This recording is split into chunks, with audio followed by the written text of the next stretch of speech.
मैं आज इस मंच के माध्यम से देश के युवाओं को भी कहना चाहता हूं, एक समय था जब देश के लिए मरने की जरूरत थी, देश के लिए शहीद होने की जरूरत थी।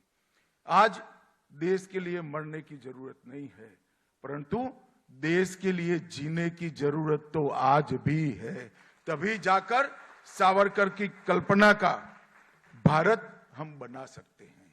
हमारे युवा अगर सावरकर जी की कल्पना का भारत बनाना चाहते हैं तो जिस क्षेत्र में आप काम करते हैं वो क्षेत्र के अंदर सावरकर जी की प्रेरणा के अनुरूप जीवन जीकर जीवन का लक्ष्य सुरक्षित और सबसे समृद्ध भारत माता की रचना करना, भारत की रचना करना, ये हमारा होना चाहिए। मित्रों, सावरकर जी के जीवन को जब ध्यान से देखते हैं तो ऐसा व्यक्ति आने वाली सदियों तक शायद फिर से इस पृथ्वी पर नहीं आएगा। इतना महान व्यक्ति था।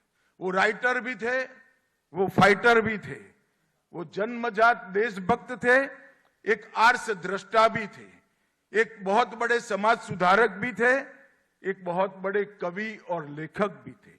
गद्य और पद्य दोनों पर सिद्ध हस्ता हो ऐसे साहित्यकार बहुत कम है, मगर मैंने सावरकर जी के साहित्य को बहुत अच्छे से पढ़ा है। मैं निर्णय पर ही नहीं पहुंच सकता हूं कि वो अच्छे कवि थे या अच्छे लेखक थे, दोनों में वो उत्कृष्ट थे।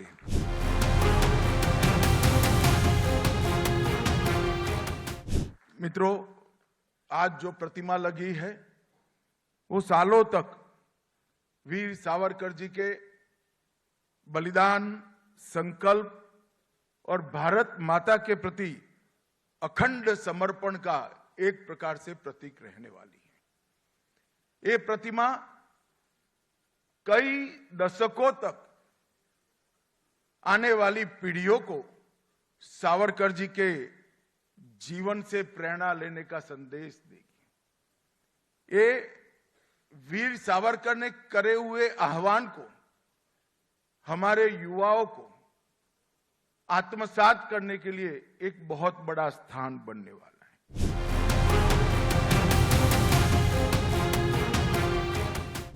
मित्रों, आज जो प्रतिमा लगी है वो सालों तक वीर सावरकर जी के बलिदान, संकल्प और भारत माता के प्रति अखंड समर्पण का एक प्रकार से प्रतीक रहने वाली है।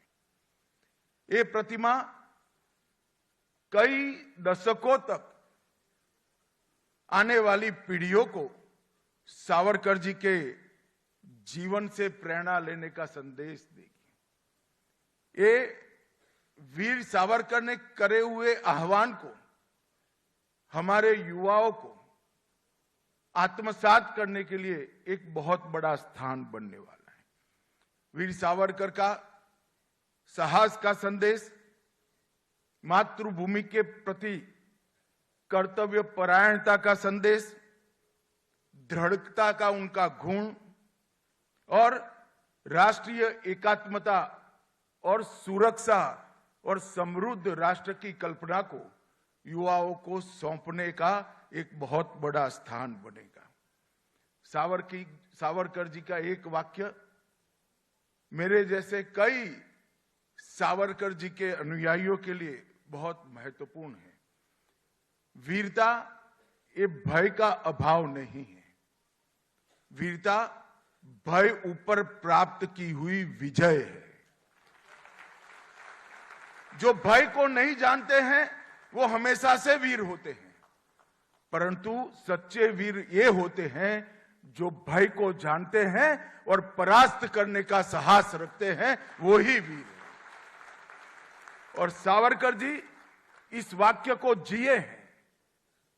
जब उन्होंने इस देश को आजाद कराने का प्रण लिया, पंडित जी ने कहा तभी मुझे मालूम पड़ा कि 11 साल की आयु में शिव स्तुति की रचना उन्होंने की। मुझे मालूम नहीं था, और वो भी तिलक महाराज के सामने की थी। ये गुण उनके बाल सहज मस्तिष्क में से उभरा हुआ गुण था। परंतु जब वो बड़े हुए, इंग्लैंड गए, तब उनको मालूम था कि किस प्रचंड शक्ति के खिलाफ वो भारत माता को आजाद कराने का प्रण लेकर निकले हैं।